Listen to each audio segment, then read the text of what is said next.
Good morning, guys and girls. This is Snakezilla again. I just thought I might carry on with my musings from yesterday.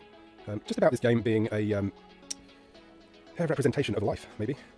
Which, it probably wasn't meant that way when the game designer made the game. Or maybe it was, who knows. But let's just say it wasn't. But every time I play this game, it does make me reflect on life. And life as in, the snakes being represented by people, and everyone's out to get their food, and there is always a bigger snake out there to ruin your day. Just like that. Mind you, that was a bot. Yeah, so I just thought this might be a good way of talking about that. I'm actually not a big gamer. I banned myself from gaming back, well, a long time ago, actually. When I was a teenager, I started to spend far too much time playing games. It was back in the earlier days of games, consoles. I think it got to the point where I was, probably spending about 12 hours a day playing games, and yeah, eventually got to a point where I think it was being noticed by parents, and I had a chat with myself actually and banned myself from playing games and committed to never. I don't think I threw away my console. It was an early PlayStation. Did I? Maybe I put it in a cupboard. I don't remember. But I made a commitment to never buy another games console and never play video games again.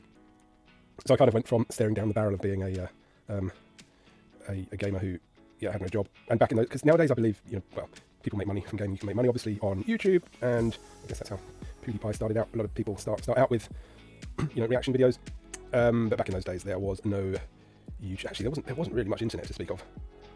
So yeah, maybe if there was, I would just carried on. There's no real way for gamers to make money back then. Where am I going? What am I talking about? Let's just get some size to this particular snake. Where am I? At the top of the board. Not much going on here. So looking at the radar, let's go to a more colour-adjusted area to try and pick up some points. Who's at the top here? Bam! 25,000. The Meg. 18,000. I'm on 2,000 already. Where am I ranked? 26. Okay, you're one of those snakes that hides themselves.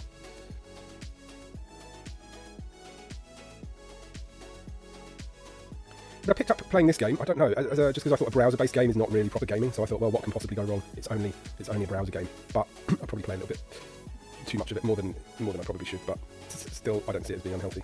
I'm able to work and do things, and it doesn't really impact what I get up to. But the main reflection on this game, it does always make me think about life. It's such a good representation of life.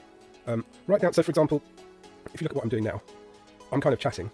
I'm not really paying attention to the game. I'm just sort of drifting around in what I believe in neuroscience is called I think it's called the default mode network or something, where your brain is kind of on autopilot. You're not really thinking about what you're doing. You're kind of getting on with it and not really putting much focus into it. And this kind of automatic sense that your brain has of what to do takes over. And perhaps most people spend their lives doing that in this sort of default mode network of quiet achievement, maybe. And look, I've got to sort of 2,500 without really doing much. But what I find with this game is sometimes if you focus a little bit too much, and if your kind of objective is to go out, get big, go after the big snakes, early on, quite often you'll just kill yourself because you take on more risks. You're more kind of prepared to put yourself in risky situations, go head to head with other snakes, and ultimately you're probably more likely to die. And life is statistical. I always think that a statistical view on life is one that if people adopted that a lot more, it kind of exposes this kind of view on life that what we are is oh shite. I just got into the top 10 then. Right, that's it.